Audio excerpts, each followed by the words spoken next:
Hello everyone, welcome to प्रिस्टीजन prep. तो कैसे चल रही है आप सबकी कॉस्ट अकाउंटिंग की तैयारी? ऑलरेडी आज आपका 27 जून हो गया है और एग्जाम में हमारे पास 3 दिन ही बाकी हैं। 27 आज का भी इंक्लूड कर लो तो 4 दिन, 27, 28, 29 और 30, और फर्स्ट को हमारा एग्जाम है। तो फटाफट से सारे यूनिट्स अपने थ्योरी की रिवाइज कर लो, प्रैक्टिकल क्वेश्चंस प्रैक्टिस कर लो, मैक्सिमम जितना आप कर सकते हो। ठीक है। ये ना एक यूनिट लेफ्ट था, दैट इज ओवरहेड। आज उसको भी कवर करते हैं एक वीडियो में, फिर एक वीडियो में करेंगे जितने भी अभी तक आपके पास मैक्सिमम ऑफ प्रैक्टिकल या थ्योरी क्वेश्चंस आ सकते हैं, सब एक वीडियो में करेंगे। अभी ओवरहेड स्टार्ट करते हैं। आपको कोई भी कहीं पे डाउट आ रहा है तो do right in the comment section, I clear that doubt. Unit 5 overheads definition. सबसे पहले तो थ्योरी आ जाता है। वो कह रहा है ओवरहेड्स आपका होता क्या है। वो कह रहा कितने तरह के आपने मटेरियल्स पढ़े थे। We have 3 components of the cost. क्या क्या था आपके पास? मटेरियल, लेबर और आपके एक्सपेंसेस। ये तीन क्या है? आपके 3 डिफरेंट कॉस्ट एलिमेंट्स होते हैं। तीनों कैसे डिवाइड होते हैं? या डायरेक्ट लेबर, डायरेक्ट एक्सपेंस, ये सब तो कहां चले गए आपके? दे गॉट इनटू द कहाँ पे? प्राइम कॉस्ट है ना। जब भी आप अपना क्या ऐड करते हो, डायरेक्ट मटेरियल ऐड करते हो, डायरेक्ट लेबर ऐड करते हो, डायरेक्ट एक्सपेंसेस ऐड करते हो, तो यहाँ पे क्या आ जाता है? आपका प्राइमरी कॉस्ट। प्राइमरी कॉस्ट के बाद क्या ऐड करते हैं? आपके ओवरहेड्स। अब वो जो ओवरहेड्स है वो सारे ओवरहेड्स क्या होते हैं ना, आपके इनडायरेक्ट होते हैं, है ना। अब फैक्ट्री से रिलेटेड है तो फैक्ट्री कॉस्ट में ऐड होंगे, ऑफिस से रिलेटेड है तो कॉस्ट ऑफ प्रोडक्शन से पहले ऐड हो जाएगा, सेलिंग है तो कॉस्ट ऑफ गुड्स सोल्ड से पहले ऐड हो जाएगा, है ना। So these are the different things कि जितने भी इनडायरेक्ट कॉस्ट है आपकी, that means indirect material, indirect labour और आपका इनडायरेक्ट एक्सपेंस, ये तीनों कॉस्ट क्या कहलाता है? आपका overheads. That means simple, indirect labour plus indirect material plus indirect expenses are known as overheads. That means ऐसा एक्सपेंस जो आप डायरेक्टली किसी मटेरियल को चार्ज नहीं कर सकते, उसे हम क्या कहते हैं? ओवरहेड्स। आप ये सिंपल ओवरहेड्स कह सकते हो, you can call it as factory overheads, और you can call it as the production overheads, और आप क्या कह सकते हो ना, मैन्युफैक्चरिंग ओवरहेड्स भी कह सकते हो। तो ये 3 तरह के ओवरहेड्स आप कह सकते हो, एक ही चीज है ओवरहेड। अब एक तो आया आपके पास थ्योरी। अब नेक्स्ट थ्योरी कौन सी आती है आपके ओवरहेड्स की? इन तीनों में डिफरेंस क्या है, या फिर तीनों में से कोई एक पार्ट पूछेगा या तीनों एक साथ पूछेगा। Both all the three are important for you. Allocation, apportionment और एब्जॉर्प्शन ऑफ ओवरहेड्स क्या होता है? ध्यान से देखो, एलोकेशन और एब्जॉर्प्शन और अपॉर्शनमेंट ये दोनों रिलेटेड होते हैं आपके किससे? कॉस्ट सेंटर से रिलेटेड। फर्स्ट यूनिट में हमने किया था कॉस्ट सेंटर, और एक क्या होता है ना, आपका कॉस्ट यूनिट होता है। दोनों को आपने डिफरेंशिएट किया। कॉस्ट सेंटर क्या होता है? एक ऐसा सेंटर जहां पे क्या हो रही है ना, आपकी प्रोडक्शन हो रही है। फॉर एग्जांपल कहीं पे अगर मोबाइल बन रहा है तो मोबाइल बनाने का क्या है? कॉस्ट सेंटर है। आप उसे डिपार्टमेंट भी कह सकते हो, प्रोडक्शन सेंटर भी कह सकते हो। और दूसरा क्या है आपका? Cost unit. कॉस्ट यूनिट हम क्या पढ़ते थे कि एक पर्टिकुलर यूनिट बनाने का जो पर यूनिट खर्चा होता है वो क्या होता है ना, कॉस्ट पर यूनिट। जैसे अगर आप सर्विस कॉस्टिंग की बात करो तो जितना भी ट्रांसपोर्ट है आपका, वो किस में इवैल्यूएट होता है आपका? इधर पर किलोमीटर के अंदर या फिर पर पैसेंजर किलोमीटर के अंदर। तो इसी तरह ना उसे डिवाइड कर सकते हो। तो जब कोई भी ओवरहेड आप कॉस्ट सेंटर में डायरेक्टली क्लासिफाई कर सकते हो, दैट मीन्स वो कहता है for example that the salary of foreman of mobile department.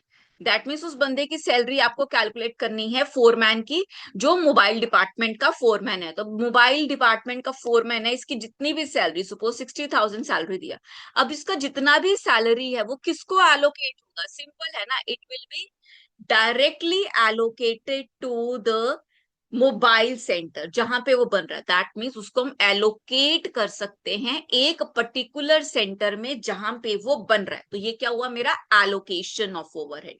That means जब मैं किसी भी ओवरहेड को एक पर्टिकुलर कॉस्ट सेंटर में डायरेक्टली एलोकेट कर सकती हूँ, उसे एलोकेशन कह दिया।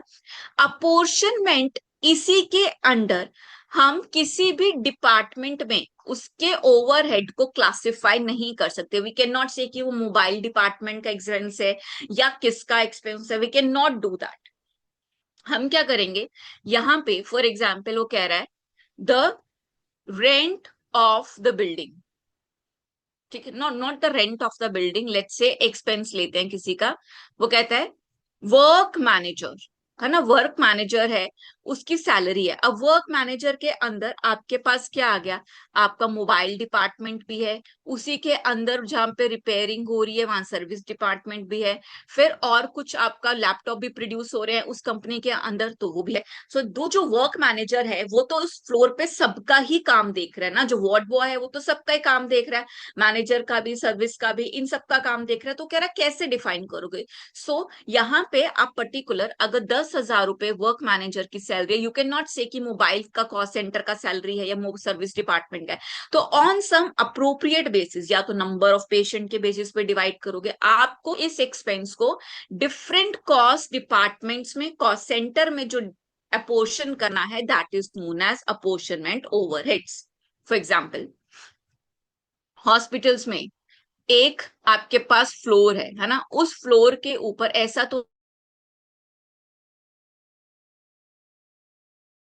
नहीं, वो जो आपके पेशेंट्स हैं वो किससे रिलेटेड हो सकते हैं, दे में भी रिलेटेड टू कि एक रूम में पेशेंट डाल दिया जिसका किडनी स्टोन का ऑपरेशन हुआ, एक को डाल दिया जिसका गॉल ब्लैडर स्टोन का हुआ, तो ऐसे ही करते करते ना there are 4 kidney stone patients and 1 is the gall bladder operation.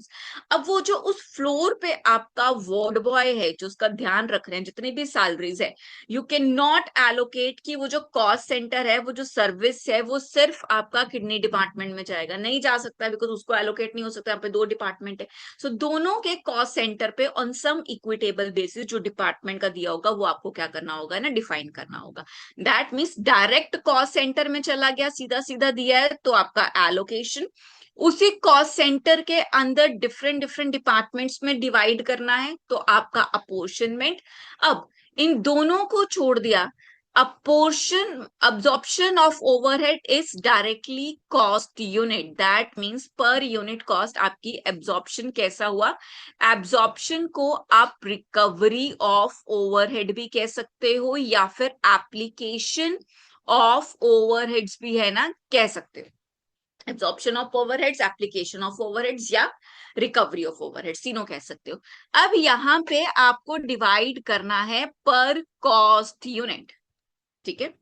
Suppose आपको रेंट डिवाइड करना है बिल्डिंग का, तो रेंट कैसे होगा, एरिया के हिसाब से डिवाइड हो सकता है, एब्जॉर्प्शन हो सकता है। सो एरिया में यानी पर स्क्वायर किलोमीटर आप क्या करोगे ना, डिवाइड करोगे, या फिर आप ट्रक्स का निकाल रहे हो तो पर किलोमीटर उसका कितना कॉस्ट आया आप वो निकाल दो। सो इस तरीके से आप क्या करोगे, अपने ओवरहेड्स को एब्जॉर्प्शन में लेके जाओगे। इज वेरी इंपॉर्टेंट, बार बार रिपीटेड है एग्जाम में, तो you have to be very careful while doing this question. Next देखो, आपके पास इंपॉर्टेंट क्वेश्चन क्या है, एक्चुअल और प्री डिटर्मिंड ओवरहेड्स आपके क्या होते हैं। वो कह रहा है कुछ तो प्री डिटर्मिंड होते हैं, प्री डिटर्मिंड का मतलब है जिनके बेसिस आपको ऑलरेडी गिवन है। क्वेश्चन में दिया है आपका रेंट ऑफ द बिल्डिंग, ठीक है। अब क्वेश्चन में department X, department Y, department Z, अब तीनों में कैसे डिवाइड करेंगे। रेंट ऑफ बिल्डिंग क्वेश्चन में उसने ऑलरेडी बोल दिया किसके बेसिस पे डाल दो, एरिया स्क्वायर किलोमीटर, जितना भी किलोमीटर है आपका एरिया उसके हिसाब से डिपार्टमेंट्स में डाल दो। सपोज आपको पावर को बताना है, इलेक्ट्रिसिटी एक्सपेंसेस आपको बताने हैं, जितो पावर को कैसे डिवाइड कर सकते हो, हॉर्स पावर के बेसिस पे आप डिवाइड कर सकते हो, है ना। इसी तरीके से देयर आर मेनी एक्सपेंसेस जिसका ऑलरेडी डायरेक्टली आपके पास रिलेशन होता है। सपोज डेप्रिसिएशन दे दिया उसने, डेप्रिसिएशन में बोल रहा है asset are using this, departments are using the assets in the ratio this, तो डेप्रिसिएशन को भी उसी पार्ट्स में डिवाइड कर दो। So that is known as the predetermined overheads, those are actually given in the questions, जिसको आप क्या कर सकते हो ना, बिल्कुल भी चेंज नहीं कर सकते, उन्हें आप प्री डिटर्मिन्ड ओवरहेड्स कहते हो। लेकिन एक्चुअल क्या होता है कि जो आप उस समय कैलकुलेट करोगे, आपको खुद से कैलकुलेट करना पड़ेगा कि कौन सा डिपार्टमेंट, जैसे एज अ आपको क्या बोला गया कि आप पहले मशीन आर रेट निकालो, मतलब मशीन का आवरली रेट कितना है, आपने मशीन आर रेट कैलकुलेट किया, ठीक है। अब मशीन आर के रेटेड्स पे आपने एक्स वाई जेड डिपार्टमेंट्स में तीनों हेड्स को क्या किया, अपने ओवरहेड्स को एलोकेट किया। सो ये क्या हुआ, आपका मशीन आर रेट पे आपने एक्चुअली डिटरमिन किया है, आपको ऑलरेडी प्री डिटरमिन रेट्स नहीं गिवन थे। ठीक है। अब एक तो मेथड होता है आपके पास मशीन आर रेट, सेकंड क्या होता है आपके पास लेबर आर रेट। देखो, it may be the labour hour rate, ये आपको प्रैक्टिकल क्वेश्चन में काम आएगा। लेबर आर रेट, और फिर कौन सा हो गया ना आपका मशीन आर रेट हो गया।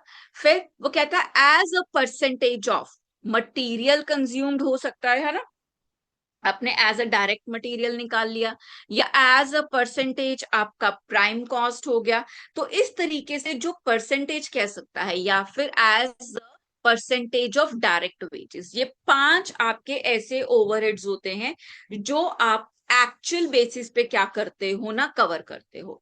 सपोज फर्स्ट है आपका direct labour rate, labour hour rate, मतलब पर आर लेबर को कितना दिया, तो जितने भी आपके एक्चुअल लेबर आवर्स हुए है ना, पर यूनिट निकालेंगे, पर आर रेट कितना आया, तो जितने भी आपके लेबर आर रेट्स हुए, जितने भी एक्चुअल लेबर आवर्स, जो भी आपको ओवरहेड्स दिए डिवाइड कर दो, तो पर यूनिट निकल गया। सो डिपार्टमेंट एक्स में जितने लेबर आवर्स हुए होंगे multiply by that. Similarly machine में क्या होगा, जो आपको ओवरहेड्स दिया है divided by actual machine hours, तो मशीन आवर्स में डिवाइड कर दोगे। As a percentage of material में क्या होगा, जो ओवरहेड्स है divided by direct material into 100। Overheads prime cost का है तो overheads divided by prime cost into 100। अब इसमें फॉर्मूला क्यों लर्न करना है, सिंपल मैथ्स है ना, जिसका भी परसेंटेज निकालना है उसको अपॉन में लिखो, और ऊपर क्या आ जाएगा, न्यूमरेटर में आपका आर्स आ जाएगा, तो ये लिख दो। अब अगर ये क्वेश्चन डायरेक्ट आपको 9 मार्क्स में या 18 मार्क्स में आता है, आपने पहले डिफाइन कर दो, फिर इनके फॉर्मूलाज दे दो, और खुद से एग्जाम्पल कोट कर दो, let the overheads are this and direct wages are this, तो उसके बेसिस पे आप कैसे डिफाइन करोगे। फॉर एग्जाम्पल आपने एक एग्जाम्पल दे दिया कि आपको प्रोडक्शन ओवरहेड्स दिए हैं क्वेश्चन में, let's say the production overheads are given to you, कितना दिया है, लेट्स से 10,000। ठीक है, 10,000 आपको प्रोडक्शन ओवरहेड्स दिए हैं, और क्या दिए हैं, डायरेक्ट वेजेस दिए हैं 40,000। सो कैसे कैलकुलेट करेंगे overhead, as a percentage of direct wages, क्योंकि वेजेस दिया है, तो प्रोडक्शन ओवरहेड्स ऊपर, जिसका परसेंटेज निकालना डिनोमिनेटर में, इनटू क्या कर दो आप अपना 100, दैट इज कितना परसेंट हो गया, 25%। तो जिस भी डिपार्टमेंट का जो भी डायरेक्ट वेज है उसका फिर 25% निकालो and you'll get the question. This is how you will get the practical question. एक यही वाला क्वेश्चन आता है जहां पे आपको परसेंटेज निकालना रहता है, किसका, आपके overheads, right, very important. Next आप अपना जो प्रैक्टिकल क्वेश्चन, थोड़ी थ्योरी क्वेश्चन करते हो, under and absorption of overheads and their treatment. देखो, ट्रीटमेंट चाहे अंडर एब्जॉर्प्शन हो चाहे ओवर एब्जॉर्प्शन हो, दोनों ही कहाँ जाते हैं, आपके costing P and L account में। तो इसको तो सोचना ही नहीं, कहाँ लिख देना, costing P and L account.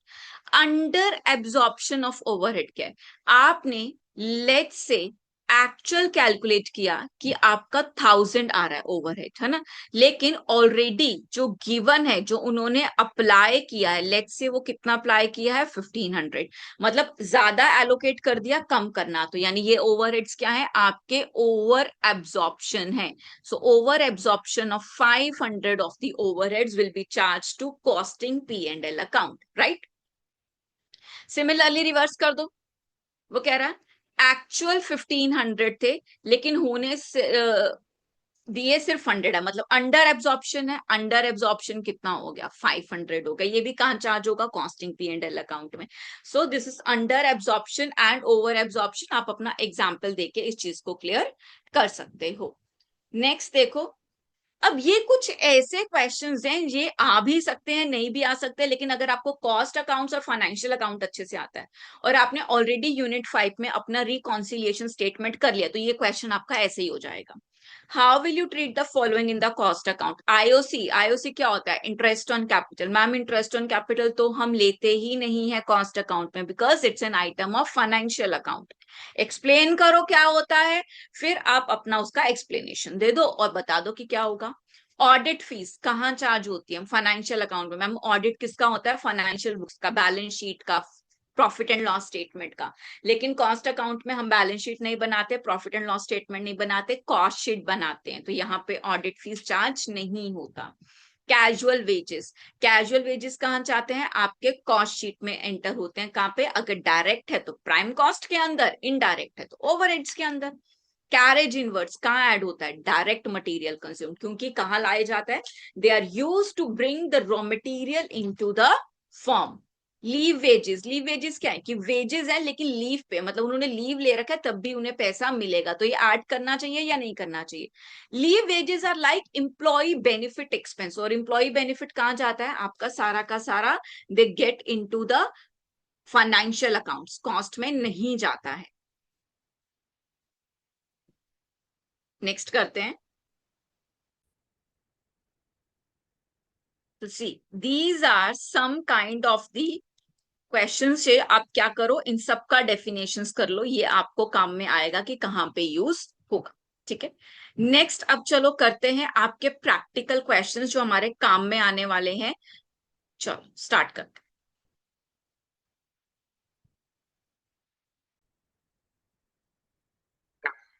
चलो ये देखो, ये फर्स्ट क्वेश्चन है, ये बिल्कुल सर्विस किलोमीटर्स, आपने जितना भी ऑपरेटिंग कॉस्टिंग किया ना, आपका सर्विस कॉस्टिंग, वो और आपका ओवरहेड्स मिलता जुलता ही है। जितना भी आप मशीन आर कैलकुलेट करोगे ना, उसमें आपको सर्विस आर की जो है वो नीड पड़ेगी। तो both are the kind of same units, बस थोड़ा एब्जॉर्प्शन वाला डिफरेंट है। From the following information calculate total kilometre. Simply देखो, यहाँ पे तो टोटल किलोमीटर्स निकालने हैं और टोटल पैसेंजर किलोमीटर्स निकालने हैं, सिंपल ओवरहेड भी नहीं निकालना है, तो आपने ऑलरेडी यू किया है। टोटल किलोमीटर्स कैसे निकालोगे, नंबर ऑफ बसेस कितने हैं, 4, डेज ऑपरेटेड 30, एक दिन में कितने ट्रिप्स हैं, 2, डिस्टेंस कवर्ड इन 1 ट्रिप, एक ट्रिप में कितना डिस्टेंस कवर कर रहा है, 200, और कितने ट्रिप्स लगा रही है बस आपकी, 2। दैट मीन्स एक बस एक दिन में कितना डिस्टेंस कवर करती है, 400 किलोमीटर्स, इंटू कितने बसेस हैं, 4 बसेस है मैम, इंटू कितने मंथ में कितने डेज ऑपरेट हो रहा है, 30, तो simple 16 into 3, 48,000 kilometres, as simple as that, total kilometres. Passenger kilometres में क्या मल्टीप्लाई कर दो, पैसेंजर 48,000 तो है ही हमारे पास किलोमीटर, सिर्फ क्या रह गया हमारे पास, किलोमीटर्स है, सिर्फ क्या मल्टीप्लाई करने हैं, आपके पैसेंजर्स, कितने पैसेंजर्स हैं, 40 पैसेंजर्स हैं, लेकिन उनकी कैरिंग कैपेसिटी कितनी है, 75%, इंटू क्या कर दो, 3/4, डन। ये बहुत छोटा क्वेश्चन है, ये तो अगर 4 नंबर में उसने देना होगा तभी देगा, अदरवाइज अगर बड़ा क्वेश्चन देना है तो ये नहीं आएगा। ये देखो, the factory cost of 4 production departments हैं आपके पास of a company engaged in executing job orders for the accounting year 2008 to 9.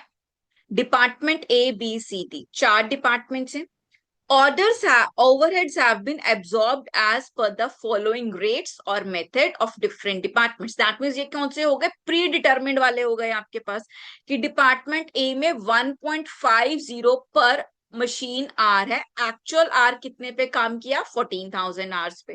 That means department A का अगर मुझे मशीन आर पे मल्टीप्लाई करना है तो कितने पे मल्टीप्लाई करना पड़ेगा, 1.50 इंटू 14, हर किसी में अलग अलग दिया है। डिपार्टमेंट बी में आपको डायरेक्ट लेबर आर दिया हुआ है, डिपार्टमेंट सी में आपके पास 80% ऑफ डायरेक्ट लेबर कॉस्ट दिया हुआ है, यहाँ पे आपको पर पीस दिया हुआ है। दैट मीन्स यहाँ पे आपको अलग अलग डिपार्टमेंट का अलग अलग कॉस्टिंग दिया है। फाइंड आउट क्या करना है, अमाउंट ऑफ अंडर और ओवरहेड एब्जॉर्ब डिपार्टमेंट वाइज, कितना आपका अंडर था और कितना आपका ओवरहेड था, ये आपको डिपार्टमेंट वाइज कैलकुलेट करना। डिपार्टमेंट ए में अगर आप कैलकुलेट करो तो आपका मशीन आर कितना बनता है, दैट इज 1.50 इंटू, है ना, इन दोनों को मल्टीप्लाई कर लो, ओवरहेड्स कितना हुआ, 1.50 into 14,000, it comes out to be 21,000, right. यहाँ कैलकुलेट करो, 1.3 इंटू 3,000, 3,900 हुआ। 80% ऑफ 6,000 कितना हुआ आपका, 4,800, देन 2 पर पीस इंटू 950, तो 2 से मल्टीप्लाई कर दो, इंटू 950 कितना हुआ, 1,900, राइट। क्या कैलकुलेट करना है, अंडर और over absorption of the overhead, simple, actual overhead कितना है आपका जो कैलकुलेट किया 21,000 और प्री डिटर्मिन ऑलरेडी कितना है 19,500। दैट मीन्स आपके पास जो ओवरहेड्स हैं यहाँ पे क्या हुए हैं, अंडर है या ओवर है? करेंट 21,000 है लेकिन होना 19,500 चाहिए था। दैट मीन्स 1,500 यहाँ पे क्या है ना, ओवरहेड अब्सॉर्प्शन। 3,900 हुए हैं लेकिन 4,500 होना चाहिए था। 600 कम किया तो 600 क्या हो गया आपके पास, अंडर। सो इसी तरह से बाकी दो केसेस में 4,800 एग्जैक्ट हुए हैं, 4,000 होना चाहिए था। तो 800 क्या हुआ आपका ओवर एब्जॉर्प्शन। सिमिलरली 1,900 हुआ है, 2,500 होना चाहिए था, लेकिन तो तुम्हारे पास क्या हुआ, 600 is the under absorption of the overhead. Clear? चलिए नेक्स्ट क्वेश्चन करते हैं।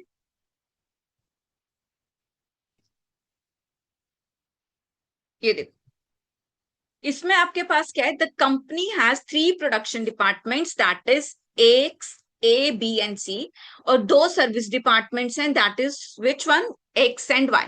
अब क्या कैलकुलेट करना है, इंफॉर्मेशन अवेलेबल है रिगार्डिंग द वेरियस एक्सपेंसेस, और आपको क्या दिया है ये देखो, आइटम्स ये हैं, area, kilowatts, number of hours. अब ये क्या है, ऑलरेडी प्री डिटर्मिन्ड बेसिस है कि किसके बेसिस पे आप करोगे।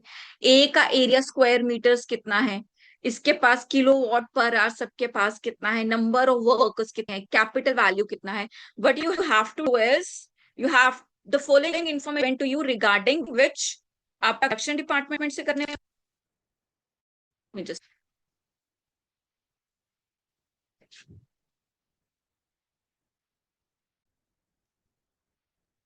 ये क्वेश्चन देखो यहाँ पे ना थोड़ा इनकम्प्लीट है, इसका दूसरा पार्ट नहीं है, तो इसको नेक्स्ट वीडियो में ना कवर कर लेंगे। लेकिन एक चीज आपको यहाँ पे मैं दिखा देती हूँ कि आप कैसे कर सकते हो जितना क्वेश्चन अवेलेबल है। पावर देखो कितना दिया है, 2,400, और यहाँ पे पावर से रिलेटेड क्या है आपके किलोवाट आवर्स। तो इसके बेसिस पे क्या करो, आप अपना पावर्स डिवाइड कर दो सारे डिपार्टमेंट्स के अंदर। टोटल किलोवाट आवर्स कितने हैं, 2,000, 2,200, 800, 750, 250 प्लस करो। 20 प्लस 22 ये कितना आएगा, 3,000 प्लस 200,000 कितना हुआ, 5,000, और प्लस 1 कितना हो गया, 6,000। इन सबको अगर आपने किलोवाट्स को ऐड किया, 6,000, और एक्चुअल पावर कितनी है आपकी, 24। सो अगर आप डिवाइड कर दो 24/6,000 तो आपके पास एक रेशो निकल के आ जाएगी, जिसके अकॉर्डिंगली आप क्या कर सकते हो ना, अपने प्रोडक्शन डिपार्टमेंट्स को, ओवरहेड्स को चेंज कर सकते हो 2,400 के अकॉर्डिंगली। देखो, अगर आपको प्रोडक्शन डिपार्टमेंट ए में लेके जाना है, टोटल आपके पास ओवरहेड्स कितने हैं, 2,000, किसको डिवाइड करना है आपको, 2,400 को डिवाइड करना है। सो 2,000 डिवाइडेड बाय दिस, तो इसमें क्या होगा, ए डिपार्टमेंट में आप कितना डिवाइड कर दोगे, 800, बिकॉज इसे डिवाइड करना है ना पावर को, तो 800 आपका ए में डिवाइड होगा। सिमिलरली 22/60 इंटू कितना हुआ, 2,400 को डिवाइड करना है। This is how you can take your question and do the rest. ये सब इसी के बेसिस पे होगा। अब देखो बाकी कैसे काम आएगा, रेंट में आपका एरिया स्क्वायर किलोमीटर के हिसाब से हो जाएगा। कैंटीन अगर जाएगी तो कैसे जानी चाहिए, नंबर ऑफ वर्कर्स में जाएगा। Depreciation capital value asset, personal department number of workers, maintenance of asset again capital value assets. This is how you can divide the assets, और यहाँ पे क्या होगा, एब्जॉर्प्शन होगा, एलोकेशन होगा टू द ओवरहेड्स। ये देखो ये क्वेश्चन क्या कहता है, the following information related to the departments, direct material consumed है, डायरेक्ट वेजेस हैं, प्रोडक्शन ओवरहेड्स है chargeable to the departments, machine hour worked हो गया, रेलिवेंट डेटा है, and you are required to compute the production overhead recovery and overheads chargeable to order by the following methods. देखो, percentage on direct material, direct material का overhead का percentage बताओ, है ना। तो कितना आपका प्रोडक्शन डिपार्टमेंट है, कितने ओवरहेड्स चार्ज हो रहे हैं, 1,26,000।